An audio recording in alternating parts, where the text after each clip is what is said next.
welcome to our own Twin Cities men's chorus.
Hi, I'm Kevin Stocks, Executive Director of the Twin Cities Gay Men's Chorus. On behalf of TCGMC, I'd like to welcome you to our annual fundraiser, Sing It Forward.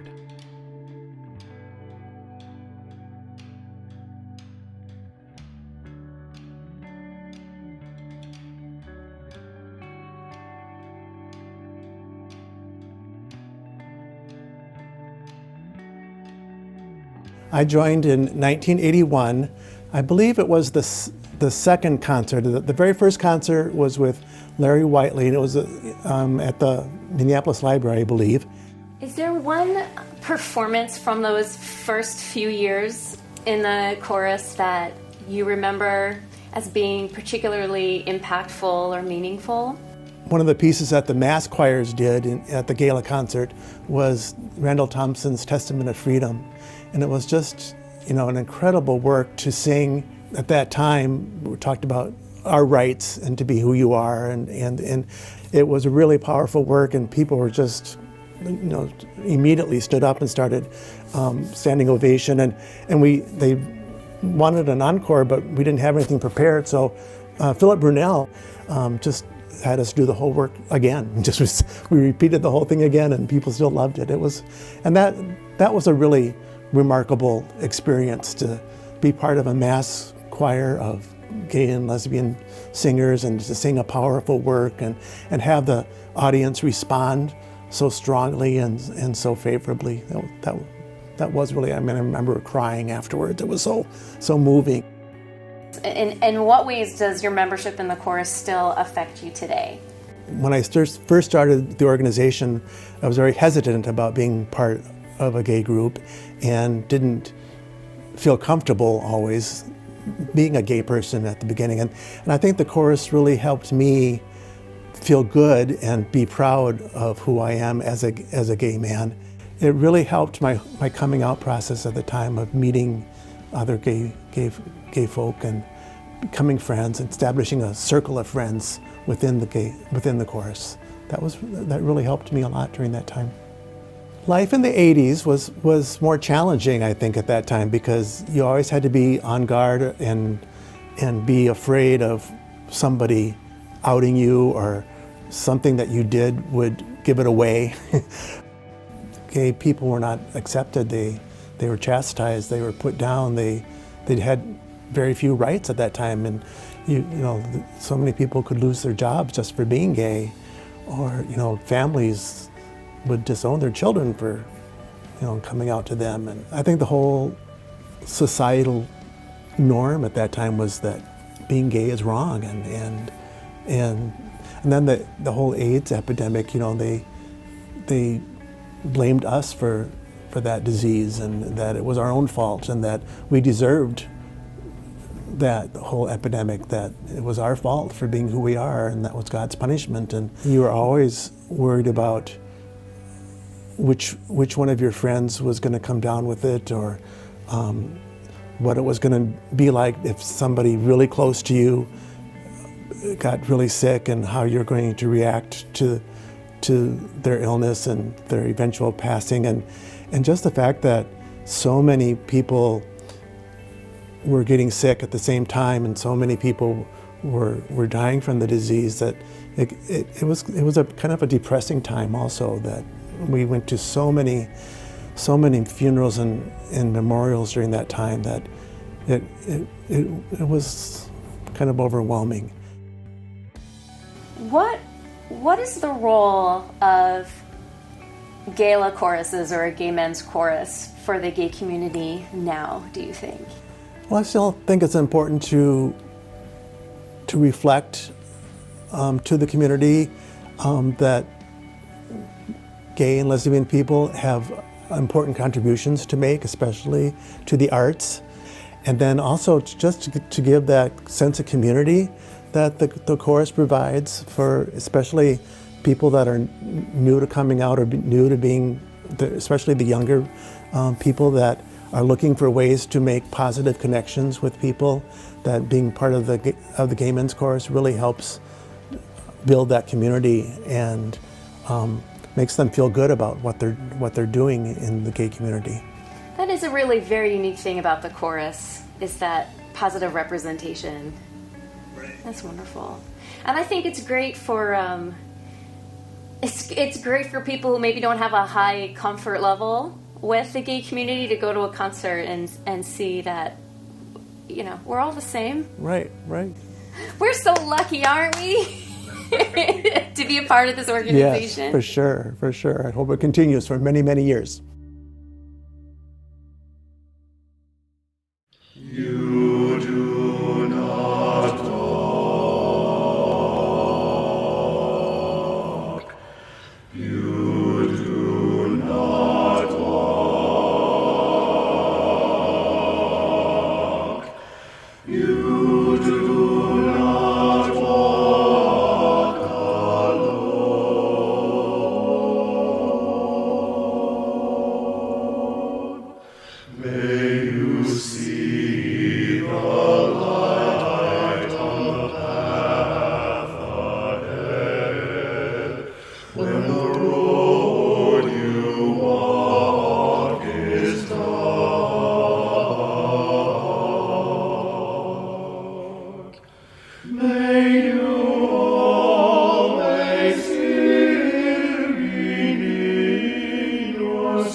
Welcome, everyone, to the Sing It Forward Ruby Jubilee, where we are celebrating 40 years with the Twin Cities Gay Men's Chorus.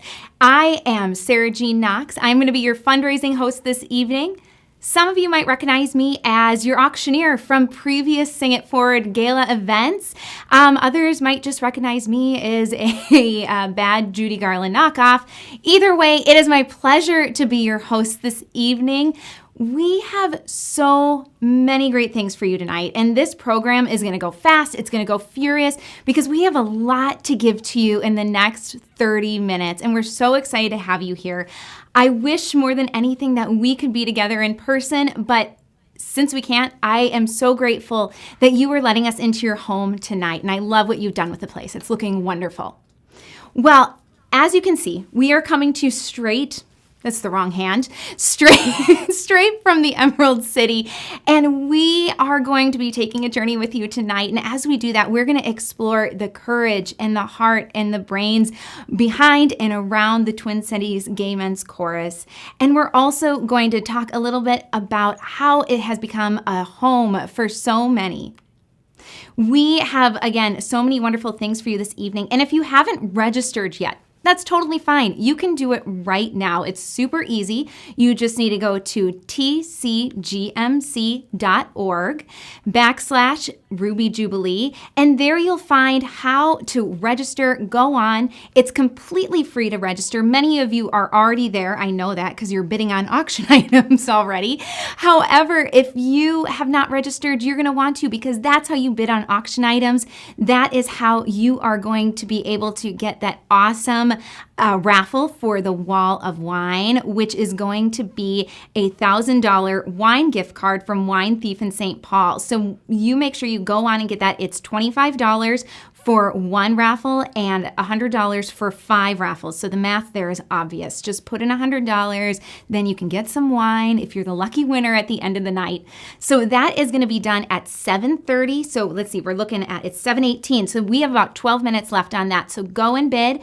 And then the silent auction is going to be open until 8:30 this evening. So go ahead, keep outbidding your friends. You want to win. We're very competitive here. Well, as we go into the rest of the evening, we have some wonderful speakers for you, incredible stories to share. And our next speaker, and I am so excited to introduce him to you, is John Asbill Salisbury. Welcome. Thank you, Sarah. And again, everyone, welcome. My name is John Asbill Salisbury. I am the board chair of the Twin Cities Gay Men's Chorus, and for the last 15 years, I've been a singing member. We invite you today to join us in the celebration of our 40th anniversary, or as the Queen of England would call it, our Ruby Jubilee. The Twin Cities Men's Chorus, the gay part didn't come until later, held their first auditions in January of 1981 and held their first public performance in May of 1981 at the Minneapolis Public Library. Looking at photos from those first few years and hearing stories such as Terry's, I'm always amazed by the audacity and bravery of those first few singers who came together with the radical idea that singing together can change the world and save lives. Our mission statement says that we build community through music, and for the last 40 years, that's exactly what we've done. Whether it's singing in the community, commissioning and performing a new piece of music, or just coming together to grieve and to celebrate, that's what we do. To paraphrase Stephen Sondheim, if that's allowed, good times and bum times, we've seen them all, and my dear, we're still here. This last year has definitely felt like one of those bum times. Almost overnight, due to the pandemic, our main way of building community, coming together to sing, became an unsafe activity. It is a testament to the power of our mission that we were able to readjust and find new ways to build community through music. It wasn't easy, but stopping our work was never an option. We also made the decision that until we can come together and sing for you in person, not to charge anyone to hear our music. That's why your support is so important right now. We've always been an organization that has relied heavily on its donors, and this is especially one of those times. Please give what you can tonight and help us continue to build community this year and for the next 40. Thank you.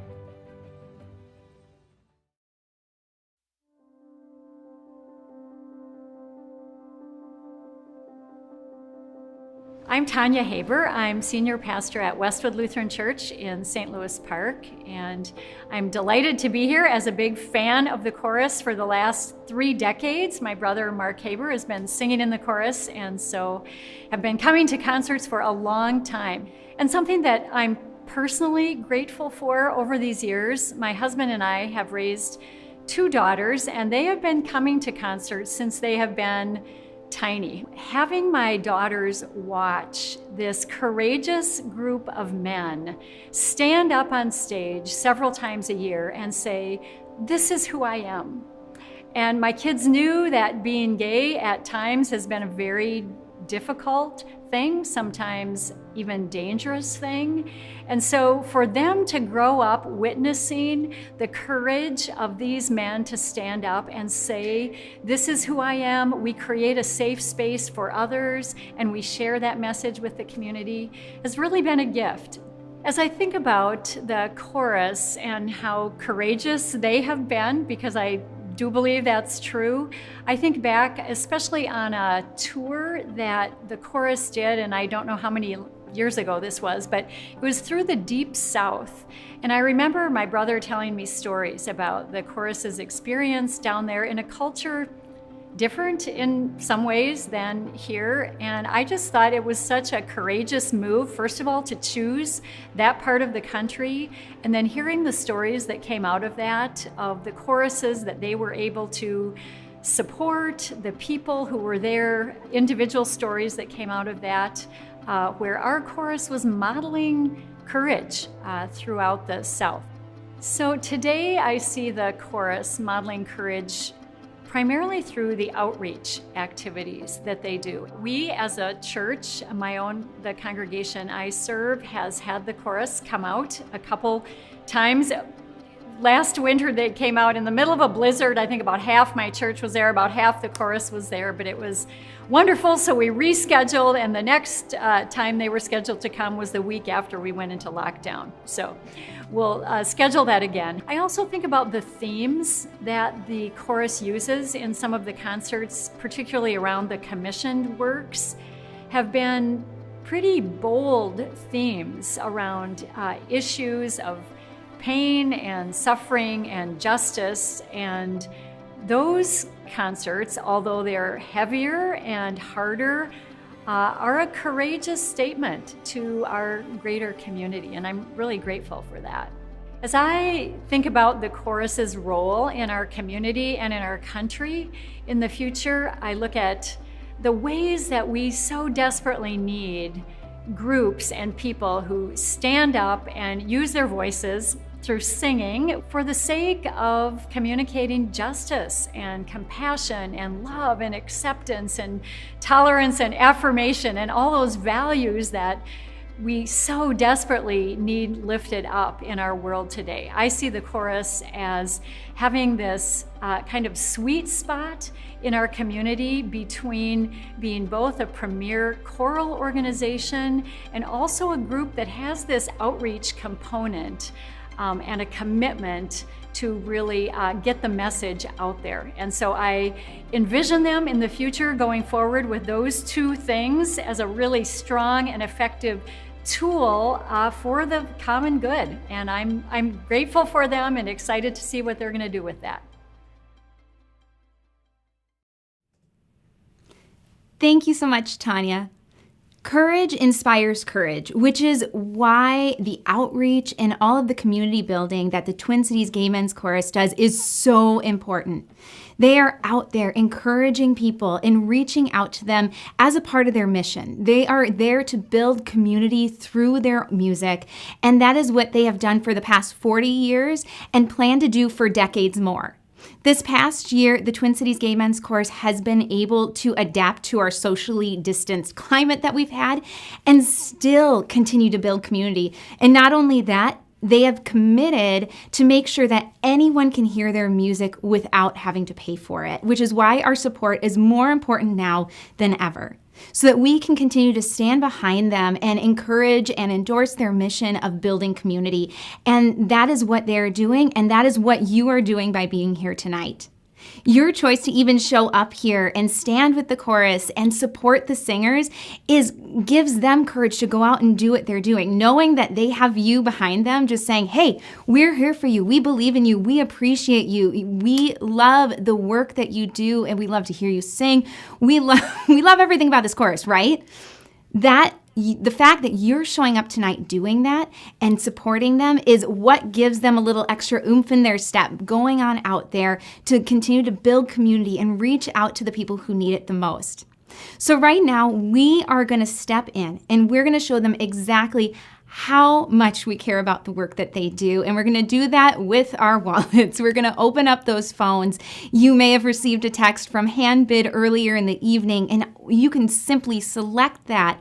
Open up the Handbid, whether you downloaded the app or go straight to the desktop site, and go ahead and find that donate button. If you can't find it, if you're on mobile, just hit the drop-down menu. There's going to have a donate option there. You can also donate through the donate options in the silent auction area. It is very easy, and I see so many people are already starting to give right now. I have to acknowledge some of you. I'm seeing Kimberly Hudson, thank you so much. Sean You know who you are. I just cannot pronounce your last name. Thank you so much. John Sullivan, $5,000. Thank you so much, John, for your generosity. I'm seeing Shannon O'Brien and Matthew Helgeson and Gary Maynor and Hugh Sheltkamp. Work with me here, folks. Thank you so much. Vernon Scott, thank you. Tom Welcher, thank you. Carl Stewart, thank you so much. Katie Stocks, thank you. Ron Jokey, thank you so much. Guy Halvilik, thank you so much for your generosity. So many of you are continuing to get those donations in, and I know you are giving through just the open donations and showing up tonight. Many of you have given through the raffle that we have coming. It's closing in 2 minutes, by the way, and through our silent auction. And please continue to give that way, because your choice to give, no matter the size of the gift, it is your choice to give that makes an impact, because knowing that you are here supporting the Twin Cities Gay Men's Chorus is what gives them the encouragement to know that their mission is meaningful, that them showing up for the people in our community and doing their outreach programs is meaningful and makes an impact. We believe in that mission. We believe in building community and reaching out to people where they need it, and that is what you are doing through supporting the chorus tonight. So thank you so much for being here and doing that. And I'm seeing these donations continue to come through. Karen, thank you. I just saw that come through as well. More coming through. Okay, Kimberly, and I'm seeing Gregory Nevers, $500. Thank you so much. Craig Carnahan, he's a former artistic director here. And again, once someone is part of this community, you don't just leave, right? If you're not the artistic director anymore, that doesn't mean you don't still believe in the mission of the chorus. And that is what it is. Once you're in it for a long time. I mean, 40 years, folks. We are in this for 40 years, and it has been a place like home. We can call it home for so many people. It's where many feel accepted. Many have found family here, and they go out and continue to bring that love and that outreach to other people, and that's what you're doing. David Anderson, thank you so much. I have Andrew Kula and Andrew Bader. Thank you so much. We have Diane Wusau. Thank you. Taryn Ishog. I remember when I just had to read bid numbers. That was so much easier than your names, but I love saying your names. Adam Bernier, Barbara Olson, thank you so much. Lynn Buchanan, Mindy Bearwitz, Corey Falls. I hope you guys are cheering at home, because this is amazing. The generosity coming together. This is what happens when we bring people together like this. It just becomes like beautiful music. You know, when you bring the choral group together and you hear them all sing together, it's powerful.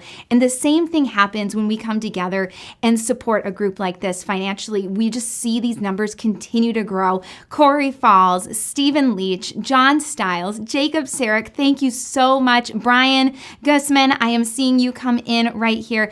And while many of you are still getting those donations in, and continue to do that, even if I'm off the screen, I promise I will leave you alone for a little bit, because we have so many more inspiring stories for you tonight. And it is my pleasure to introduce our next speaker, who's going to come on and talk about the heart behind it, right? Inspired by the Tin Man, we're going to talk about the heart behind the Twin Cities Gay Men's Chorus. My pleasure to introduce Phil Bolter.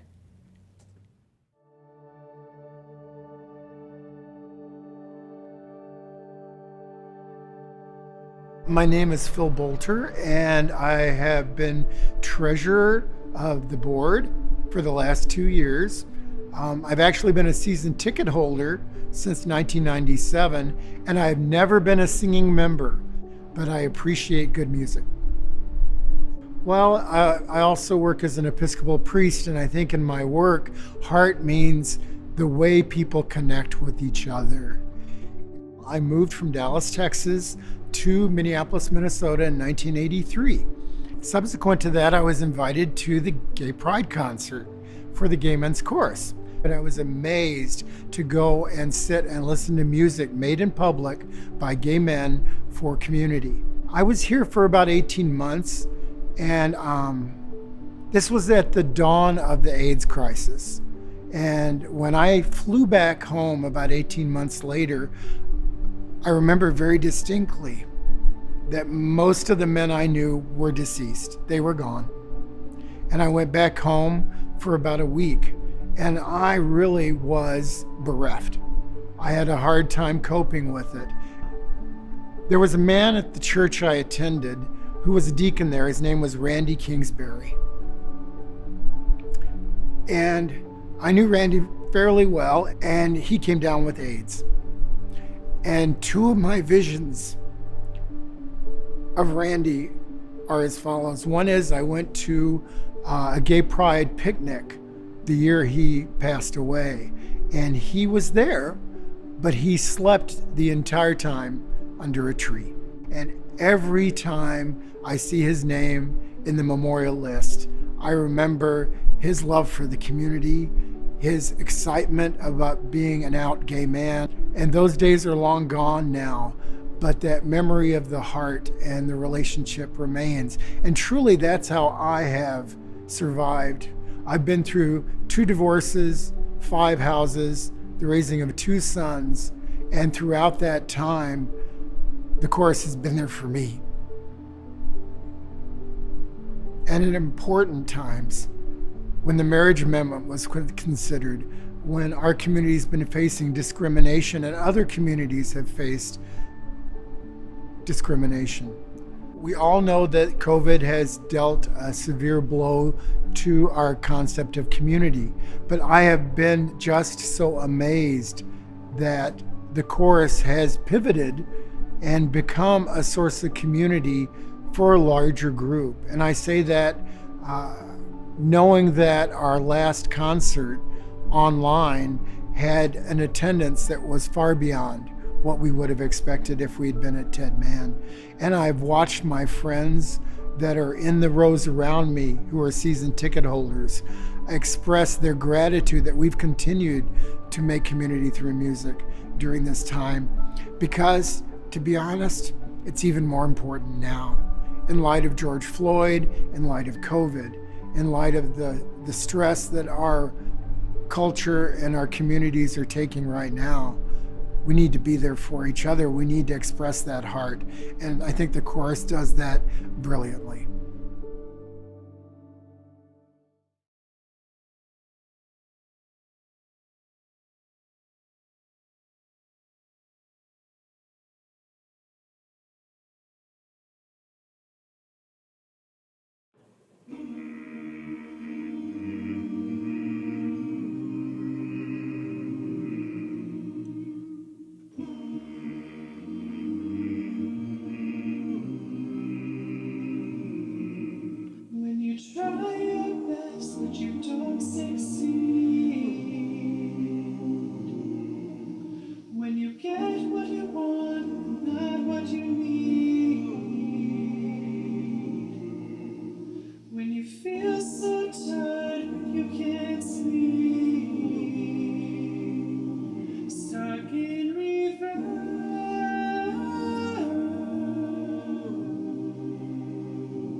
To me, the brain is the doorway to the unimaginable.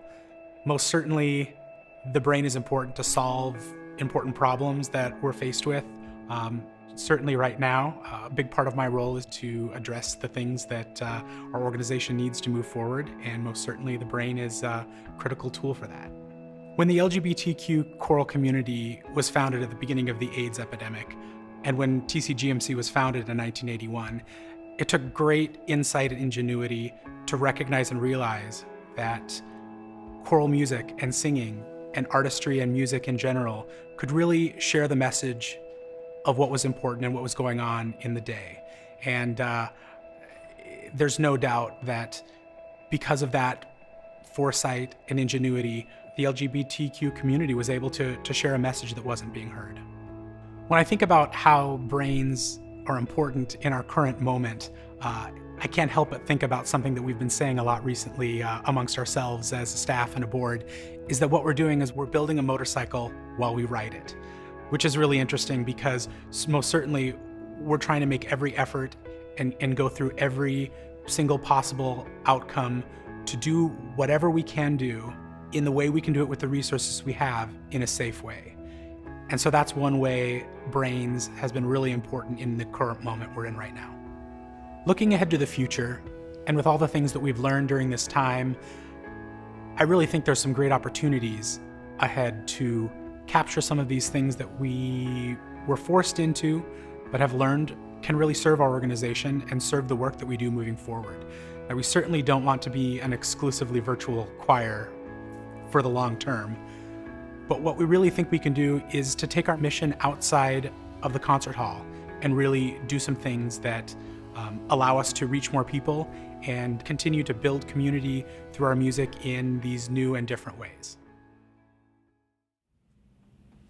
Thank you, Kevin. It is evident that you have strategically planned how to maintain your mission of building community through this entire year. Things may look different, but you've definitely stepped up to that, and it's so great to see. And you have touched so many people this year. I mean, not actually, because you had to be like 6 feet apart, but socially distancedly have touched a lot of lives through the music, and that is so important. So those of you watching tonight, that is what you are supporting. You're supporting a group that uses the dollars well. They are strategic about it. They are true to their mission, and they're a group with integrity. And so I encourage you to keep on giving throughout the night, because you know your dollars are being put to good use. This is an incredible group, and it is an honor to be a part of it this evening. Well, we are not done yet. We still have some inspiration coming through the rest of the night. I am going to be announcing in just a few minutes the winner of that Wall of Wine raffle. Again, that's $1,000 to the Wine Thief. And all of you have already got those raffles in. They're just tallying them and pulling them and then sending me the information via text. So I will be getting that in a little bit. And before we get to that, keep in mind that the silent auction is going to be open until 8:30. We are at 7:42, just to give you some time. So get those donations in. If your friends are bidding, do not be afraid to outbid them. They are no longer your friends when it comes to the auction. Just bid them up. That's what it's about, right?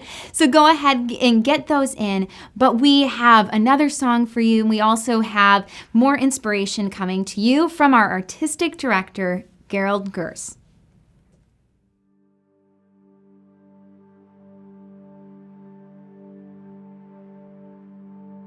The song Over the Rainbow comes from, of course, the movie The Wizard of Oz. And the whole movie, The Wizard of Oz, is based on this hypothetical what if. Like, what if there is a place that's really magical and wonderful, and all the people there are kind, and it's a place where you can escape from the place that you're in now. It's a little bit like heaven. Even the streets are paved with gold. There's a yellow brick road. But, of course, when Dorothy lands there, she finds out that these places that we think are better and these places that we want to go, these Ozes, are not all they turn out to be. Sometimes they're filled with deceit and falsehoods.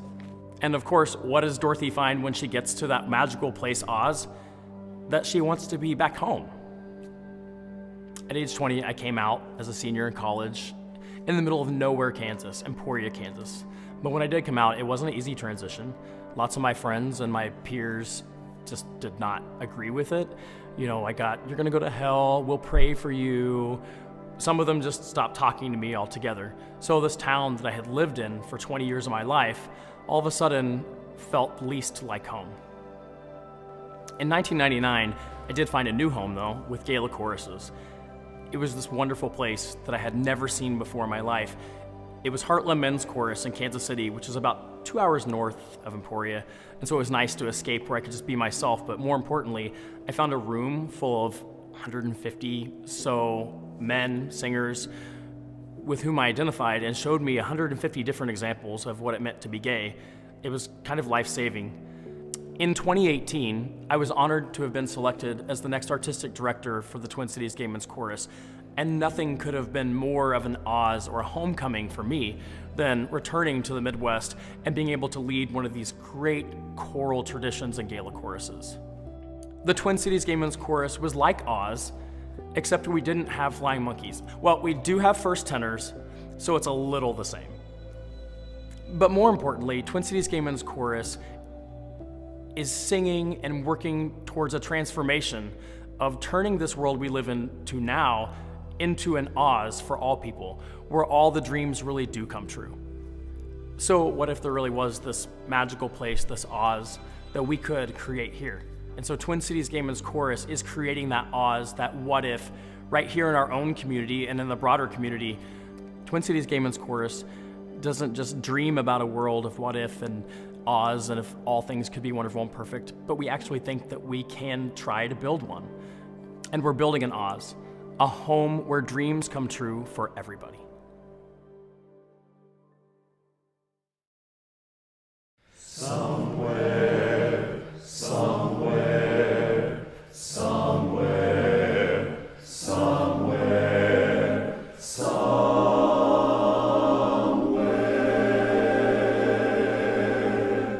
somewhere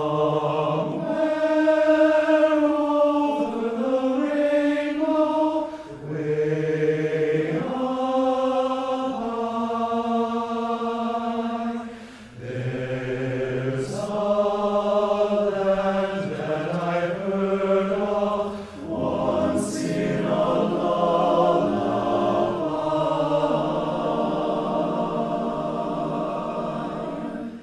Somewhere over the rainbow, skies are blue, and the dreams that you dare to dream really do come true.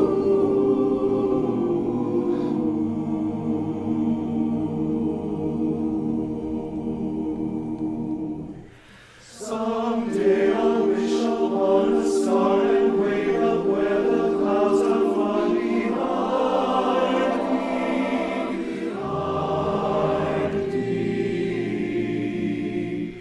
Where troubles melt like lemon drops away above the chimney tops, that's where you'll find me. Somewhere over the rainbow, bluebirds fly. Birds fly over the rainbow.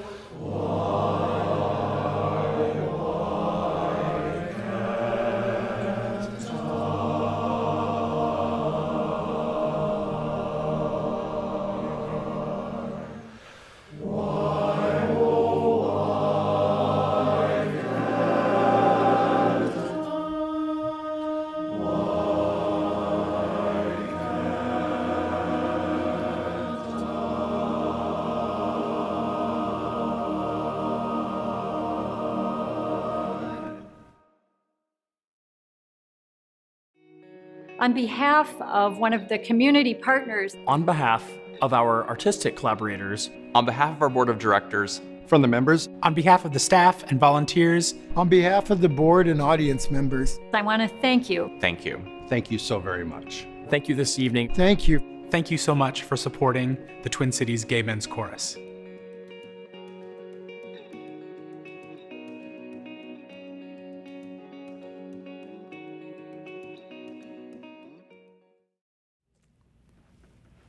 Thank you to all of you at home who joined us this evening. Your generosity has been outstanding, and it has been a joy to be with you. And I definitely look forward to when we can be in a room together and laugh together and really have a wonderful time together, because I do miss you. But before I let you go for the night, I'm sure you are all at home just like being like, Sarah Jean, will you please just tell us who won the Wall of Wine? And I am going to. So are you ready to hear? Let's do a drum roll real quick. Drum roll, please. Do it on your lap. It's that easy, right? Okay. You good? Our winner is Victor Lai. Victor Lai. Congratulations, Victor. You are the winner of the Wall of Wine, $1,000 gift card to Wine Thief in St. Paul. And I am so excited for you. You can reach out directly to the chorus to find my address, and you can send me some. So that'd be great. All right, for the rest of you and Victor as well, everyone, have an incredible evening. And I just want to thank you all for the past 40 years of support for the Twin Cities Gay Men's Chorus. And we look forward to many, many more years celebrating with them. Enjoy your night.